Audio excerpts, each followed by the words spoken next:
Hey, this is Matt. I'm really pleased to be able to do this video. This is going to be a review of the Hughes & Kettner Triamp Mark III. So I've owned the Mark II for about 11 years or so, the Alex Lifeson Triamp, and I got very, very used to it. I got very, very acquainted to how it sounded, how it responded, how it felt. I honestly did not expect this amplifier to be so different in its characteristics, as I'm going to be going over really briefly. I want to go over each amp section, each channel, and talk about them just a little bit. I don't want to spend too much time on them.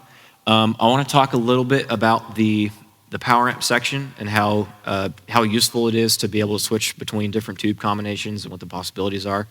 And then I'm going to turn this thing around and talk really briefly about the features on the back and how I've been able to use them so far. I've had this amp for about a week. I feel like with constant playing, it's been an adequate time to get a really good feel for this amplifier and what this thing's about. All right, so first off, we have amp section 1. So the first channel in this amplifier is going to be like a California clean. This channel is going to be pretty much completely clean. They claim that no matter how much you crank up on the gain, that the tone will stay a true clean without any breakup. And for the most part, I think that's true, but just to be safe, you want to drive the master before you drive the gain if you're looking for that completely clean sound, which I am. And one of the apparent features of this amp, just by looking at it, is the independent EQ of each channel. The Triamp Mark II had a shared EQ for every single amplifier. So some of the EQs may be pretty similar in your channels, but it's just really, really nice and convenient to be able to add or trim a little bit of each frequency on each channel. It's a lot easier, and it's a little bit more diverse in its possibilities. So in amp 1, we have channel 1B as well, which is more of kind of I call it a British clean or a dirty clean. This one is going to be a little bit more of a crunchy sound if you drive the gain, but if you back the gain off, you can kind of have a little bit more of a clean channel with some breakup on it if you choose, which is kind of how I like to run it. I like to be able to have a clean channel when I need it, and then I like to also be able to have a little bit of drive behind my clean channel so I can do a little bit of some arpeggios on the dirty channel if I want to kind of pick up a little bit. But this channel is really cool. The breakup on this is a little bit different than the Mark II. The Mark II is a little bit less, the Mark III is a little bit less bright in the characteristics of this channel particularly. You're able to push the bass on this channel quite a bit before it gets a little too rumbly, which is a really nice feature. The Mark II had the amp 1 tight switch on it, which cut, I think, about 96 hertz, which is the rumble frequency of a 4x12 cabinet. So this amp itself is just designed to respond more like a combo, and it's really nice to be able to have adequate bass in there and not have it get thin. So that's really nice. This amp has a really nice combo type feel. So moving on to amp 2. Channel 2A, which if you're a Triamp owner, you probably know and love. This channel is actually a little bit more of a single coil type sound now coming out of this channel. It's a little bit more exaggerated in the high end. It's not quite as thick as it was on the Mark II, but honestly, I really like it because the EQ settings that I have on this channel is actually about the same exact EQ settings I had in my Mark II. Except it's a wee bit thinner. It's a little bit more crunchy. It's a little bit more crisp, and it just has a little bit more of kind of that. People would always describe it as the AC/DC type Marshall crunch tone, which I think describes this channel really nicely.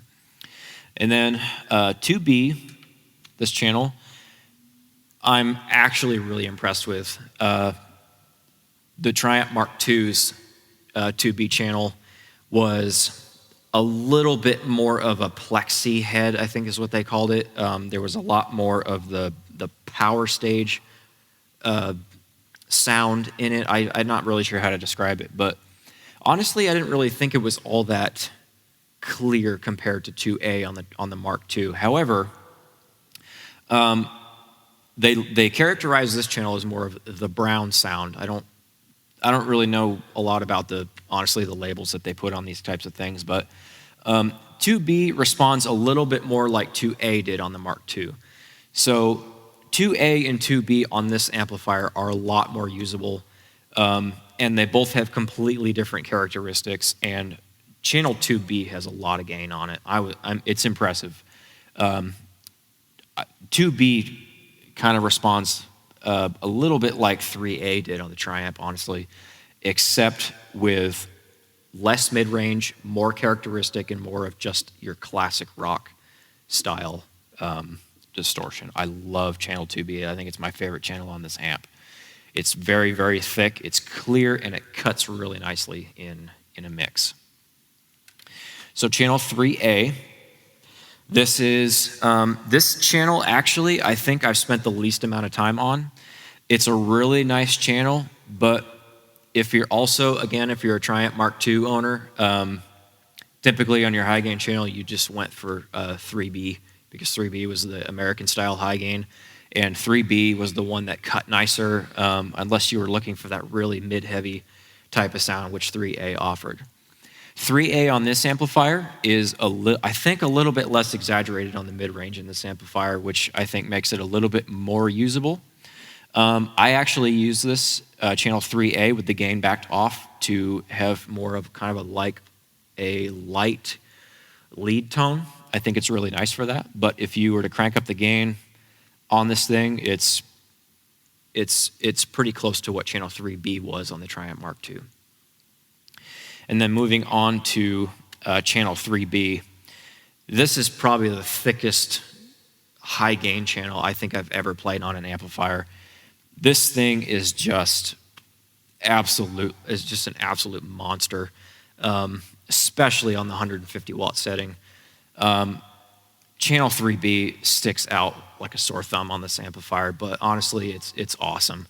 If you really want the ability to run a high gain channel without the massive bottom end thickness, then you might want to go 3A on this amp. But if you're looking for really just heavy, aggressive chugging, 3B is going to be awesome for you. And I'm going to have to do a demo on some of these channels just to try to showcase what I'm talking about. But I have the mid-range turned down quite a bit on this channel, and the high end turned up quite a bit, and I'm running it at 150 watts. I don't see any reason not to. It just sounds so good. But moving on, lastly, on the front to the power amp section, they've added the resonance knob, and in addition to the presence knob. The presence acts a little bit differently. I'm finding that I can actually turn it up a little bit more as opposed to the Mark II, where once I got about 10 o'clock, 11 o'clock, 12 o'clock on that one, it started to get a little bit fizzy, and still trying to push a little bit of high end. Like, I still wanted to get a little bit more out of the high end on it, but it was kind of making it a little bit crunchy. So I'm kind of finding that I can push it 1, 2 o'clock on this amplifier. I get the clarity that I want without the unnecessary fizz and crunch. So that's really nice on that. And then the resonance knob, I don't really see any reason to leave it or to move it past 12 o'clock. It kind of works more like a kind of a low end mastering for the amplifier. If you want to change the low end frequency of the whole entire amplifier, you can just dial back the resonance knob a little bit, or you can increase it depending on your venue or just whatever your situation is, without having to go through and EQ 6 different channels. So you can just move that knob and it adjusts all the bass for you. I don't think there's any frequency shifts on it. I think it's just a mastering knob to control just the volume of the low end of the amplifier. So Coming to my favorite part of this amplifier is the power amp section. So every single channel on this amplifier, I don't know if you've noticed me switching between the channels, this amp will actually memorize the power tube selection that you have for every single channel. So if you go to your clean here and you want an EL34 sound at 50 watts, you can switch it to just the whatever tubes you have in sets of 2. There's 3 sets of tubes back there. I have JJ E34Ls and then the JJ 6L6s in the other 4. So you can, if you have a MIDI controller, you can program different things in here. If you want to program 2 clean channels, one with EL34s and then one with just 6L6s, you can do that. Or you can program it at 100 watts, both 6L6s. But the only sacrifice to that is you can't program the volumes. You have to sort of decide that you want a certain channel to run on a certain wattage, and then you have to stick with that. So you can't program channel 1 on one, as far as I know, I haven't been able to do this yet, but you can't program a clean channel on 50 watts EL34s and then completely program another channel and run it 100 watts on 6L6s because there's going to be a sound difference. The only way you'd be able to adjust the volume is if you were to go on if you have an effects processor, you're going to have to dial back the volume of that preset. That's about the only way you're going to be able to do that. But other than that, this feature still works great with the stomp boxes. The foot switch, I don't have it within range where I can reach it, but like I said, wherever you had that preset, your amp will memorize what you last selected in the power section for those tubes. So you don't, even if you were to go and push the buttons by hand, you still would have your power tube selection up. So that's pretty much it on the front end. I guess we'll take a look at the back now. All right, so now we're moving to the back of the amplifier. The back of the amplifier is pretty straightforward. I'm going to try to go through it pretty quickly. We got the power cable. We have a knob here to control the brightness of the front panel, which is really cool. You can actually turn it off if you wanted to, because if you have it a little bit too bright, it can be a little bit obnoxious, I think. And then they kept the preamp out, power amp in section, which I really enjoy, having a volume pedal on here. The effects loop, I'm not going to say a whole lot about because it's an effects loop. Every amp comes with this, so there's nothing really special here. The noise gate.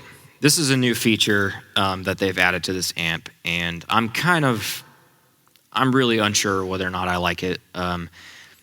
When you turn it up to hard, it's too hard, and when you turn it to soft, it just doesn't engage at all. So, I mean, obviously that's why they have it on a dial here.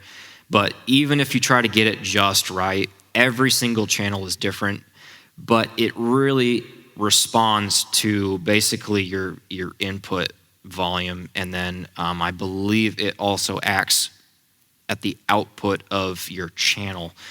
So the technology is really cool, but I'm having a really hard time finding a right place for it, and I only use it on the channels that absolutely need it. So that's kind of one of my things. I'm not entirely sold on the noise gate on this thing. I think it maybe could just maybe it doesn't need improvement, but I think there's certain parameters that maybe they could add to this also, instead of just having a single dial on here, but I'm not sure. You got your typical MIDI in, and then your MIDI out and MIDI through. Here you have your TSC tube safety control, your lights to tell you how your power tubes are doing. Of course, you can insert guitar pick on there, and it will go through the biasing and tell you basically the state of your power tubes. So as you can see, they're going through them one at a time, and when they're all lit up, that means they're good to go. And then here is probably the feature on here that I probably had the most hope for and probably was let down the most. I really enjoyed the red box output on the Mark II, and I have to say I do like the red box on the Mark II better than the red box that is on this amp. I have not, now that being said, I have not spent a lot of time with the red box. However, no matter what I did on the board, at least through the front of house, I have not tried this in a recording situation. That might be completely different. So don't completely take my word for this, but I had a really hard time with just the sound of this signal, no matter what I did with any of these, with the cabinet modes. Cabinet mode 1 and 2 is probably, it sounds like mode 1 emulates like a 2x12 and mode 2 emulates a 4x12. You can kind of hear it in the difference in the mid-range and the high end. But it's extremely crunchy, and it just, I don't think it sounds that good. But nevertheless, it's, if you want to use that, then just keep in mind that it's possible that you may not be completely sold on the sound of this. And then lastly, we have the speaker output. It's the same exact outputs that was on the Mark II. You have a 16 ohm, you have a 4 ohm, and then you have two 16 ohm outputs, or one 8 ohm here in the middle. And I'm pretty sure on the Mark II, the 4 ohm was over here and the 16 ohm was over here, but it's basically the same thing. That's pretty much it with this amp. It's a really cool amp, and I'm really glad that I own this. I think it's worth the money. This amplifier is not necessarily for your bedroom musicians. Like if you have the money and you want to spend the money on this thing, if you can get it cheap enough, by all means, go buy this thing. But if you're, this amp is $4,000 new. I didn't pay that much for it. I bought mine used, and I have certain applications for it. But like the amount of technology that has gone into this thing, I don't think there's any amp that's better in terms of technology and flexibility on the market right now. So I just love this amp. I don't want to stop playing it. It's just so cool. And it sounds so good through the PA. So yeah, I'm really looking forward to doing more videos on this thing. And hopefully when I get the TC cabinet, which is the new Triamp cabinet, I'm still running the CC412A30, which is the custom class cabinet for the Triamp Mark II, with the vintage 30s in it. But I'm really anxious to get my hands on the Triamp cab, the TC412A60, which has Rock Driver Classic 60 speakers in it. Never used those before. I've actually never even heard of them. So I'm really anxious to see how that is going to differ. Maybe I'll do a video in the future comparing the two speakers, the vintage 30 and the Rock Drivers, to see if the TC cabinet is better for this amp than the CC, which is the vintage 30s. But either way, I really hope you enjoyed this video, and I hope this was some help to you if you're maybe looking into this amp. And if you have any comments, questions, or anything like that about this amp, feel free to leave them in the comments. And yeah, I look forward to doing different videos with this amp. So thanks for watching.